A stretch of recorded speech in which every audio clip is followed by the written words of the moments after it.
Hoi, ik ben Tom Nassing, beursbox.nl. Er zijn vandaag heel veel onderwerpen waar ik het over kan hebben. De importtarieven zijn ingegaan. Hulp van Amerika aan Oekraïne is stopgezet. Goed, er zijn heel veel dingen. Maar ik wil het hebben over een tweetal onderwerpen. En het eerste onderwerp is: waarom is gebeurd wat er is gebeurd in het Witte Huis? Toch nog eventjes terug naar afgelopen weekend. Die ruzie in het Witte Huis. Waarom is dat gebeurd? Nou, een van de dingen die ik waarschijnlijk acht is dat Trump naar Poetin is gegaan en heeft gesproken over hem, en met hem over welke concessies wil jij doen. En Poetin heeft gezegd: fuck it, ik ga helemaal geen concessies doen, ik wil meer hebben. En Trump die wil heel graag de Nobelprijs voor de Vrede. Daar heeft hij alles voor over.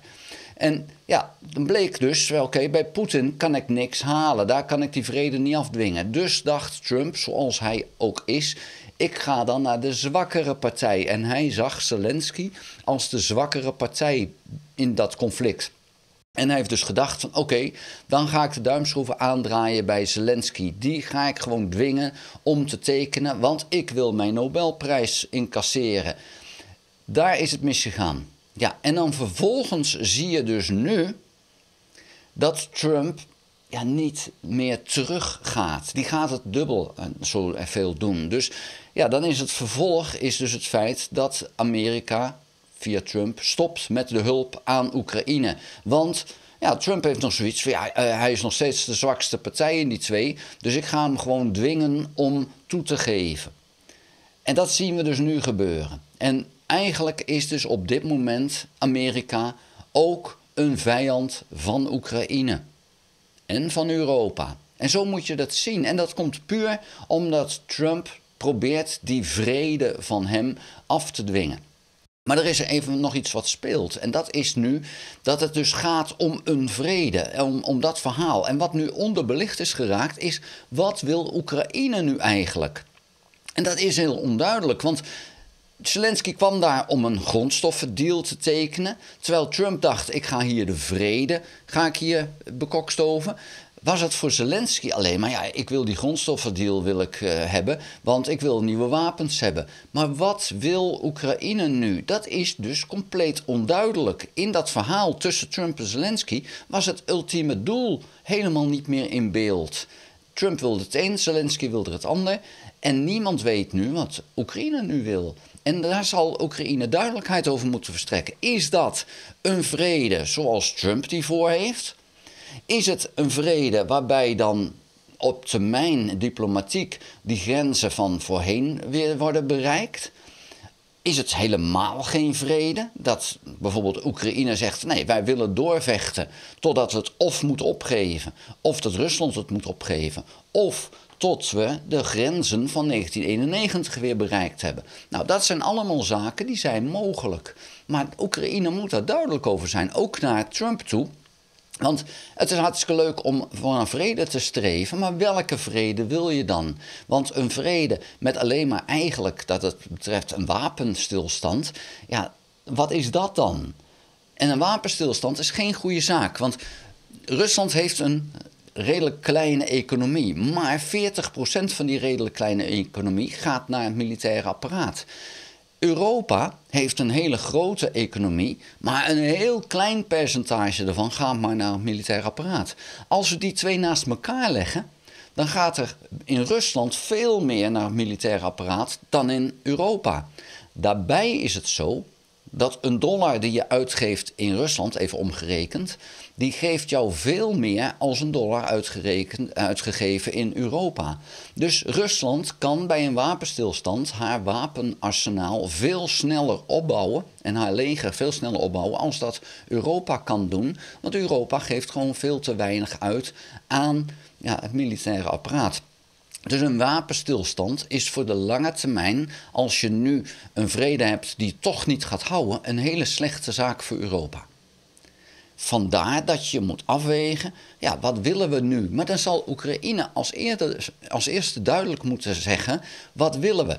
Want daar kan Europa zeggen, oké, daar kunnen we jou in helpen. Of wij gaan zover niet, wij willen je tot een bepaald punt helpen. Maar als dat doel onduidelijk is, dan blijven we een beetje ronddwalen. En dan krijg je van die situaties zoals in het Witte Huis. En dat moeten we zien te voorkomen. Er moet een helder doel zijn, wat willen we nu met deze oorlog? Het feit dat Rusland maar niet voor elkaar krijgt wat ze wilden bereiken, heeft onder andere te maken dat Rusland totaal geen doel duidelijk heeft gemaakt. Kijk, Poetins doel is heel Oekraïne. Maar dan zegt hij niet hardop. En waar vechten die soldaten van Rusland dan voor? Nou, die vechten voor geld. Want voor meer is het niet, want er is geen doel. Nou, dat is een hele slechte motivator. Oekraïense soldaten die vechten voor vrijheid, dat is duidelijk. Maar welke vrijheid? Is het de vrijheid voor het deel wat nu nog vrij is? Of is het de vrijheid van heel Oekraïne? Kijk, als je in Lviv woont, dan zal het jouw zorg zijn dat iemand die in Donetsk woont, dat hij zijn huis en alles kwijt is, omdat hij is gevlucht voor de Russen. Maar als jij in Donetsk hebt gewoond en je hebt zoiets van, ja, maar ik wil terug naar mijn eigen stad, ja, dan wil je dat ook dat deel van Oekraïne weer teruggeroverd gaat worden. Nou, Oekraïne zal dus duidelijk moeten maken, wat willen we? Wat is ons uiteindelijke doel? En daar moet aan gewerkt worden. Dat moet helder gaan worden en dan kan Europa ook zeggen van, oké, hier weten we nu waar het om gaat en hier kunnen we naartoe werken. En dan kan je gewoon scheid aan de Verenigde Staten hebben.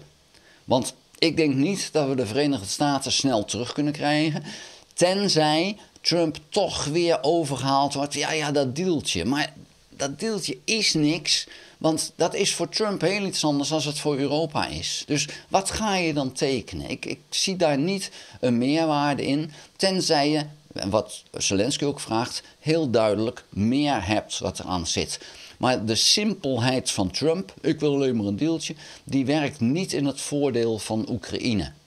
En ja, er zal toch of meer diepgang in die deal bij Trump moeten komen, waarbij er heel goed wordt bekeken wat is het. Maar even snel iets tekenen en maakt eigenlijk niet uit wat. Het kan op een wc-papiertje. Dat heeft geen enkele zin. Dat zie ik dus niet snel gebeuren. Als het wel gebeurt, dan vraag ik me af wat daar het nut dan van is. Ik zie het niet. Dus ik denk dat Zelensky dan beter af is zonder een deal met de Verenigde Staten. Ja, en dan is het nu zo dat Trump ook overweegt om het embargo naar Rusland toe weg te nemen. Ja, dat is dan, denk ik, eerder grootspraak dan dat het gaat gebeuren. Maar het zou kunnen, want hij is natuurlijk een geheim agent bij de Russen, zoals ze hebben gezegd. Nou, of het waar is of niet, ik weet het niet. Maar ik zie wel dat Trump erg graag voor Rusland aan het werk is. Laten we het maar even zo noemen. En of hij dan daarvoor betaald wordt of niet, dat weten we niet. Maar hij is gewoon pro-Russisch. En er zijn dus een heleboel dingen mogelijk. En het gekke is dus ja, dat je eigenlijk in Amerika toch ziet dat een heleboel mensen die hun hele leven anti-Russisch zijn geweest, nu zoiets hebben, oh ja, moet kunnen. En ook uit eigen beleving, ik merk het nu zelf, er wordt nu in Amerika, maar ook in Europa, goed gepraat wat Trump aan het doen is. En dat wordt soms door hele slimme mensen gedaan. Echt intelligente mensen die dus nu aan het goed praten zijn wat Trump doet. Want oh, het is zo goed. En dat is het dus niet. Want je moet weten, wat wil Trump? En Trump wil niet een economie redden. Dat is helemaal niet zijn doel. Wat wil Trump dan wel? Ja, Trump wil Groenland, wil Canada, wil eigenlijk heel Noord-Amerika Amerikaans maken. Dat is wat hij wil, dat zegt hij ook. Dat heeft dus niks met de economie te maken. Trump wil ook belastingen verlagen voor de rijken. Dat wil Trump, dat heeft hij ook gezegd. Maar Trump heeft nergens gezegd dat hij het beter wil maken voor de bevolking. Nee, die moeten nu maar gewoon een beetje, ja, in feite de broekriem aanhalen. Want dat zegt hij nu ook. Ja, je moet eerst doorbijten. Er komt geen beter na dit. Het wereldrijk van Amerika, waarbij ze nummer 1 zijn, dat is aan het overgaan. En dat is mede door wat Trump aan het doen is. Maar goed, dat is ook een verhaal voor een volgende video. Ik hoop dat je deze video ook al interessant vond. Vond je dat? Geef dan een duim. Heb je nog geen abonnement op dit kanaal? Abonneer je dan. Druk dan ook op het belletje. Krijg je notificaties als ik een volgende video gemaakt heb.